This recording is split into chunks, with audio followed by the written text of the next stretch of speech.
ಸುಳ್ವಾಡಿ ಗ್ರಾಮದಲ್ಲಿ ಪ್ರಸಾದ ಸೇವಿಸಿ ದುರಂತ ನಡೆದಿರುವ ಪ್ರಕರಣಕ್ಕೆ ಸಂಬಂಧಪಟ್ಟಂತೆ ಪ್ರಸಾದಕ್ಕೆ ಬೆರೆಸಿರುವ ವಿಷಯದ ಬಗ್ಗೆ ಇನ್ನೂ ಕೂಡ ಮಾಹಿತಿ ಸಿಕ್ಕಿಲ್ಲ ಅನ್ನುವಂತಹ ಮಾಹಿತಿಗೆ ಲಭ್ಯ ಆಗಿರೋದು. 4 ದಿನ ಕಳೆದರೂ ಕೂಡ ವಿಷಯದ ಬಗ್ಗೆ ಇನ್ನೂ ಕೂಡ ಯಾಕೆ ಮಾಹಿತಿ ಸಿಕ್ಕಿಲ್ಲ ಅನ್ನುವಂಥದ್ದೇ ಆಶ್ಚರ್ಯಕ್ಕೆ ಕಾರಣವಾಗಿದೆ. ಪರೀಕ್ಷೆಗೆ ಪ್ರಸಾದವನ್ನ ಎಫ್ಎಸ್ಎಲ್ಗೆ ಕಳುಹಿಸಲಾಗಿದ್ದಾದರೂ ಕೂಡ 66 ಗಂಟೆ ಕಳೆಯಿತು, ಆದರೂ ಕೂಡ ಲ್ಯಾಬ್ ರಿಪೋರ್ಟ್ ಇನ್ನೂ ಕೂಡ ಯಾಕೆ ಬಂದಿಲ್ಲ ಅಂತ.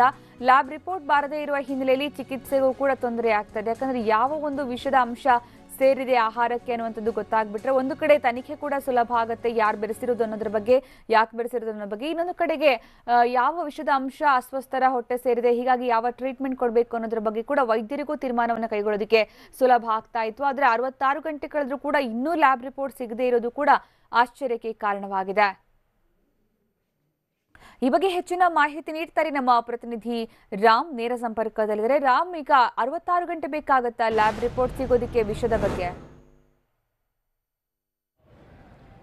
ಸುಕನ್ಯಾ, ಪ್ರಮುಖವಾಗಿ ಮಾರಮ್ಮ ದೇವಸ್ಥಾನದಲ್ಲಿ ಪ್ರಸಾದವನ್ನು ಸ್ವೀಕರಿಸಿ ಸಾಕಷ್ಟು ಸಾವು ನೋವುಗಳು ಸಂಭವಿಸಿತ್ತು. ಎಲ್ಲರ ಒಂದು ಕುತೂಹಲ ಇರುವಂತದ್ದು ಮತ್ತು ಎಲ್ಲರೂ ನಿರೀಕ್ಷೆ ಮಾಡ್ತಾ ಇರುವಂತದ್ದು ವಿಧಿವಿಜ್ಞಾನ ಪ್ರಯೋಗಾಲಯಕ್ಕೆ ಕಳಿಸಿರುವಂತಹ ಏನು ಆ ಪ್ರಸಾದ ರೂಪದ ಬಾತ್ ಇತ್ತು ಅದರ ವರದಿಗಾಗಿ ಇದುವರೆಗೂ ಸಹ ವರದಿ ಬಂದಿದೆ ಅಂತೇಳಿ ಯಾರು ಅಧಿಕೃತವಾಗಿ ಸ್ಪಷ್ಟಪಡಿಸಿಲ್ಲ.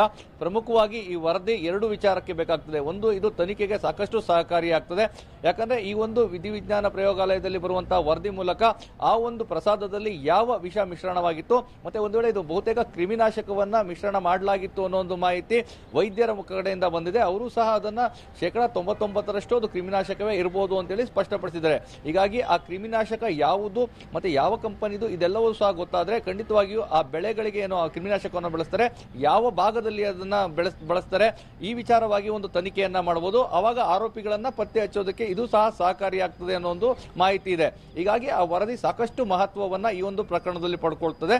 ಮತ್ತೊಂದು ವಿಚಾರ ಅಂತ ಹೇಳಿದ್ರೆ ಆ ಒಂದು ವಿಷದ ಮಿಶ್ರಣ, ಆ ಕ್ರಿಮಿನಾಶಕ ಯಾವುದು ಅಂತ ಗೊತ್ತಾದ್ರೆ ಆ ಒಂದು ಆಸ್ಪತ್ರೆಯ ವೈದ್ಯರಿಗೂ ಸಹ ಅದು ಅಸ್ವಸ್ಥರಿಗೆ ಚಿಕಿತ್ಸೆಯನ್ನ ಕೊಡ್ಲಿಕ್ಕೆ ಸಾಕಷ್ಟು ಸಹಕಾರಿಯಾಗ್ತದೆ. ಯಾಕಂದ್ರೆ ಅದು ಯಾವ ಪ್ರಮಾಣದ ವಿಷ, ಯಾವ ರೀತಿಯಾದದ್ದು ಅನ್ನೋದು ಗೊತ್ತಾದ್ರೆ ಅದಕ್ಕೆ ಬೇಕಾದಂತಹ ಆಂಟಿಡೋಟ್ ಏನಿದೆ ಇವೆಲ್ಲವನ್ನೂ ಸಹ ಸಿದ್ಧಪಡಿಸಲಿಕ್ಕೆ ಅನುಕೂಲವಾಗ್ತದೆ. ಈಗ ಎಲ್ಲ ಆಸ್ಪತ್ರೆಗಳಲ್ಲೂ ಸಹ ವೈದ್ಯರು ತಮ್ಮ ಅನುಭವವನ್ನು ಆಧರಿಸಿ ಮತ್ತೆ ಅಲ್ಲಿ ಅಸ್ವಸ್ಥರಾಗಿ ಏನು ಆಸ್ಪತ್ರೆಗೆ ದಾಖಲಾಗಿದ್ದಾರೆ ಅವರು ಚಿಕಿತ್ಸೆಗೆ ಯಾವ ರೀತಿ ಸ್ಪಂದಿಸ್ತಾರೆ ಅದರ ಆಧಾರದ ಮೇಲೆ ಚಿಕಿತ್ಸೆಯನ್ನ ಕೊಡ್ತಾ ಇದ್ದಾರೆ. ಒಂದು ವೇಳೆ ಏನು ಎಫ್ಎಸ್ಎಲ್ ಲ್ಯಾಬ್ ನಿಂದ ಬರುವಂತಹ ವರದಿ ನಿಖರವಾಗಿ ಯಾವ ವಿಷ ಈ ಒಂದು ಪ್ರಸಾದದ ಮೂಲಕ ಈ ಜನರ ಹೊಟ್ಟೆ ಸೇರಿದೆ ಅಂತ ಗೊತ್ತಾದ್ರೆ ಅದಕ್ಕೆ ಸೂಕ್ತವಾದಂತಹ ಚಿಕಿತ್ಸೆಯನ್ನ ನೀಡಿದ್ರೆ ಮತ್ತಷ್ಟು ಪರಿಣಾಮಕಾರಿಯಾಗಿ ಆ ಒಂದು ಏನು ಅಸ್ವಸ್ಥರಿದ್ದಾರೆ ಅವರೆಲ್ಲರೂ ಚೇತರಿಸಿಕೊಳ್ತಾರೆ ಅಂತ ಇದೆ. ಹೀಗಾಗಿಯೇ ಆ ಒಂದು ವರದಿ ಏನಿದೆ ಅದು ಸಾಕಷ್ಟು ಒಂದು ಮಹತ್ವ ಮತ್ತೆ ನಿರೀಕ್ಷೆಯದ್ದಾಗಿದೆ. ಅದೇ ಅಧಿಕೃತವಾಗಿ ಇದುವರೆಗೂ ಪೊಲೀಸರಾಗ್ಲಿ ಅಥವಾ ವೈದ್ಯರಾಗ್ಲಿ ಯಾರೂ ಸಹ ವರದಿ ಬಂದಿದ್ಯಾ ಇಲ್ವಾ ಅನ್ನೋ ಮಾಹಿತಿಯನ್ನ ನೀಡಿಲ್ಲ. ಆದ್ರೆ ಆ ಒಂದು ಏನು ವಿಧಿವಿಜ್ಞಾನ ಪ್ರಯೋಗಾಲಯದವರು ಅವತ್ತೇನೆ ಆ ಒಂದು ಸ್ಥಳಕ್ಕೆ ಅಂದ್ರೆ ಕೇಂದ್ರ ಸ್ಥಾನ ಏನಿತ್ತು ಮಾರಮ್ಮನ ದೇವಸ್ಥಾನ ಸುಳ್ವಾಡಿ ಗ್ರಾಮದಲ್ಲಿ ಅಲ್ಲಿಗೆ ಬಂದು ಆ ಪ್ರಸಾದ ರೂಪದ ಬಾತ್ ಅನ್ನ ತೆಗೆದುಕೊಂಡು ಬೆಂಗಳೂರಿನ ಏನು ರಾಜ್ಯ ಸರ್ಕಾರದ ಸಮಿತಿ ಹೇಳುವಂತಹ ವಿಧಿವಿಜ್ಞಾನ ಪ್ರಯೋಗಾಲಯಕ್ಕೆ ಕಳಿಸಿದ್ದಾರೆ. ಅಲ್ಲಿ ಈಗ ಆಲ್ರೆಡಿ ಅದನ್ನ ಪರೀಕ್ಷೆಗೂ ಒಳಪಡಿಸಲಾಗಿದೆ ಅನ್ನೋ ಒಂದು ಮಾಹಿತಿ ಅಷ್ಟೇ ಲಭ್ಯವಾಗಿದೆ.